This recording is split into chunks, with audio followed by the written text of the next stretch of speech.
Hi, I'm David with Smartscapes LLC here in Nashville, Tennessee on an early spring day. And I'm here to talk to you about how to make landscape garden beds.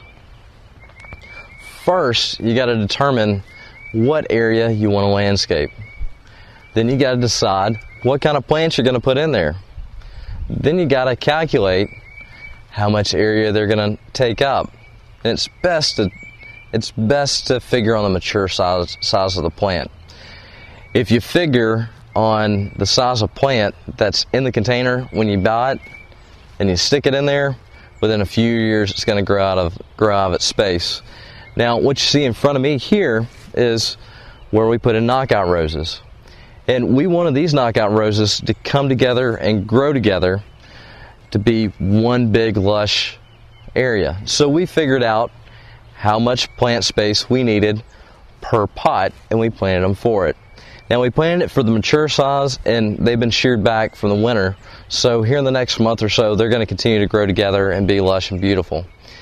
After you figure out how many plants you're putting in the space, what size you need it, what plants you need, whether they need to be shade tolerant, sun tolerant, a mix, whether it needs to be a staple, whether it needs to be an accent, whether it needs to be something that's going to be 20 feet tall or 2 feet tall.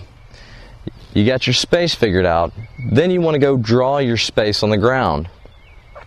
Some people use a hose pipe and wrap it around the edges of what they believe it's going to be. They'll measure it off and wrap it around the edges. Some people use spray paint. They make a yard paint that sprays up and upside down, similar to what you'd find on a football field.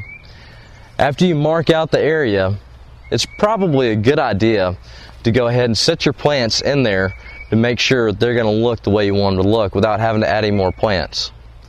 After you do that, you'll want to go ahead and pull your plants back out of the area, and more than likely you're going to have sod or some sort of turf in the area. The best way to address that is to take a sod cutter and cut it up. Cut it up basically in rolls and haul it off.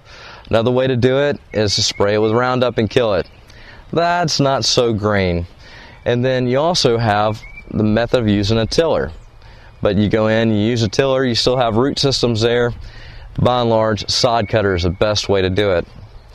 So you go through there, you cut all your sod out of the bed, and then you come back, and the proper way to do it is to amend the soil.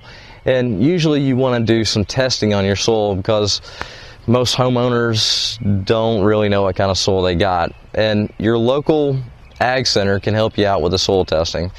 They'll give you a kit, you pull a couple plugs, you send it to them, and they'll tell you what amendments you need to do to be able to grow what. After you find out what amendments you need to add in, then you simply add in the amendments while you're planting the plants in the ground. That's how you prep a bed to landscape. My name's David. I'm with Smartscapes LLC here in Nashville, Tennessee. You can check us out at www.landscapesnashville.com.